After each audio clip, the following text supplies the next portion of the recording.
보증금이 없을 수도 있지만 있다면 그 있는 전액을 낙찰자가 따로 물어줘야 됩니다. 몇 층까지는 나옵니다. 그러면 우리가 어느 정도 근사치로 유출을 할 수가 있겠죠. 1억 9,100 정확히 숫자가 일치하죠. 이러면 100% 우리 지금 해당 호수겠죠. 안녕하세요, 경자인입니다. 오늘 영상에서는 여러분들께 부동산 경매를 하시면서 어려움을 겪는 부분 어떤 게 있죠? 대항력 있는 임차인이 살고 있는데 그 보증금을 모를 때 보증금 미상이라고 하죠. 그런 경우에 이 보증금 미상을 어떻게 알아내는지 대표적으로 여러분들이 간단하게 생각할 수 있는 건 직접 만나서 계약서를 확인해야 된다라고 알고 계시지만, 현실적으로 그 사람, 거기 살고 있는 사람 문 앞에 찾아가서 계약서를 보여주세요 해서 보여줄 사람은 아마 없을 겁니다. 그런 경우에 어떻게 찾을 수 있는지, 이 방법도 적용이 안 된다면 진짜 찾아가서 계약서를 확인해야겠지만, 이 방법을 활용하시면 한 50에서 60% 정도는 나와 있으니까 이 방법을 통해서 확인하셨으면 보증금 미상이라도 여러분들이 손품으로 인터넷으로 확인이 가능합니다. 컴퓨터 화면 한번 보실게요. 경기도 고양시 일산동구 중산동에 있는 중산마을 아파트 211동 903호가 경매에 나왔었습니다. 9월 14일 날 이제 매각 기일이어서 이제 앞으로 경매가 진행이 될 거고, 앞선 7월 달에 2명이 입찰을 했었네요. 1억 4,700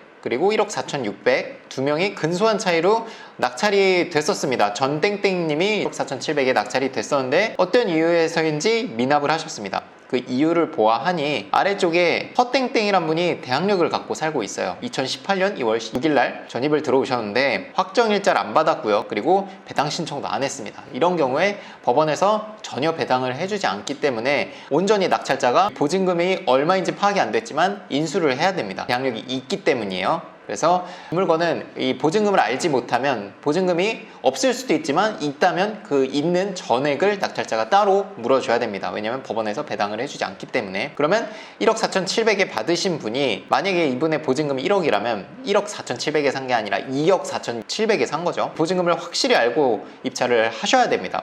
여기서 이 경매 사이트를 통해서 알 수 있는 방법은 없습니다. 매각물건 명세서를 봐도, 자 볼게요. 보시면 여기에 허남현이라는 분이 살고 계시고 현황조사, 전입신고만 돼 있고 보증금, 차임, 임대차 기간 이런 게 안 써 있어요. 안 써 있다는 게 없다는 게 아닙니다. 공란으로 돼 있죠. 이거는 낙찰자 스스로 조사하셔가지고 입찰을 하셔라. 만약에 있을 때는 낙찰자가 물어줘야 된다 라는 겁니다. 대항력이 있기 때문이에요. 볼게요. 그러면 이거를 어떻게 가서 알아내야 되느냐? 그게 아닙니다. 아파트는 전세, 월세, 실거래 신고를 워낙 명확하게 하기 때문에 확인을 하는 방법이 있습니다. 일단 아실이라는 사이트에 들어오시면 여기가 방금 봤던 경매 물건지예요. 중산 2단지 코오롱 아파트고 전용 면적 49제곱미터, 저희 방금 봤던 평수입니다. 그래서 여기에 보시면 실거래, 그러니까 매매, 전세 누르면 이 아래쪽에 거래 현황 더보기를 눌러보시면 자 이렇게 창이 뜹니다. 그래서 우리가 봐야 되는 건 이 사람이 월세면은 사실 금액이 크지 않기 때문에 일단 전세인지 하고 확인을 해볼게요. 자 월세 지우고 매매 지우고 그러면 전세 내용만 나옵니다. 그러면 방금 봤던 분의 전입 날짜 2018년 2월이니까 뭐 계약서를 쓴 거는 그 전이겠죠. 그 전에 9층이 전세 신고된 게 있는지 확인을 해보겠습니다. 볼게요. 2018년도로 가보겠습니다. 좀 많이 내려야 돼요. 2022년도부터 쭉 내려서 계속 가겠습니다. 2017년도 말까지 왔네요. 자 그럼 여기서 지금 여기 보시면 몇 동 층까지 나오죠. 몇 호인지까지는 안 나오지만 몇 층까지는 나옵니다. 그러면 우리가 어느 정도 근사치로 유출을 할 수가 있겠죠. 방금 저희가 봤던 게 211동 9... 근데 마침 보면은 지금 211동 9층이 실거래 1억 7천에 있습니다. 이거일 수도 있겠는데요. 왜냐면 같은 동에 같은 층이니까. 눌러볼게요. 누르면 더 상세하게 여기에 찍혀있는 등기부등본의 매매, 거래, 내역, 금액이 같이 나오게 됩니다. 그래서 이게 몇 호인지는 가려져 있지만 이거를 통해서 또 유출을 할 수가 있어요. 과거에 매매된 거래 내역이 나와 있습니다. 1억 9,100만 원에 7월 달에 매매 신고된 게 있고요.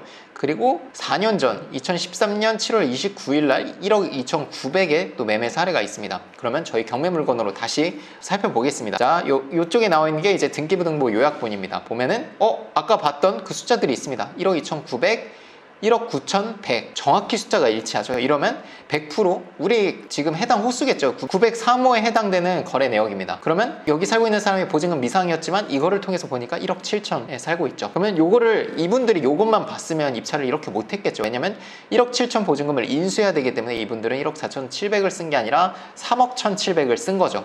그러니까 내가 보증금 1,000만 원을 포기하는 게 낫겠다. 왜냐면 시세보다 5천만 원 이상은 비싸게 샀을 거기 때문에 부동산을 5천만 원 비싸게 사는 것보다 1,000만 원 포기하는 게 낫겠죠. 그래서 미납을 하게 된 겁니다. 그래서 이 방법을 통해서 여러분들이 이렇게 대학력이 있는 사람, 보증금 미상인 거를 포기하지 마시고, 혹시나 보증금이 얼마인지 확인하고 싶으시다면 아시를 통해서, 특히 아파트는 아시를 통해서 확인이 뭐 50% 이상은 됩니다. 물론 실거래 신고가 안 된 것도 있기 때문에 그런 경우는 안 나오는 경우도 있지만 뭐 100에 한 50개 정도는 나오니까 이걸 통해서 한번 보증금 미상을 확인해 보시기를 권장드립니다. 이렇게 요즘은 플랫폼, 인터넷에 다양한 정보들이 나와 있기 때문에 여러분들이 확인할 방법이 없겠네, 거기 가봐야 되나, 직접 가서 물어봐야 되나 라고 생각할 수도 있지만, 이렇게 손품을 통해서 간단하게 파악이 가능할 수도 있다라는 걸 좀 말씀을 드렸습니다. 그래서 이 방법을 통해서 여러분들이 좀 더 효과적인 경매 투자를 하시길 바라는 마음에 이렇게 영상을 찍었고, 저는 다음 영상에서 유익한 내용으로 찾아뵙겠습니다. 감사합니다.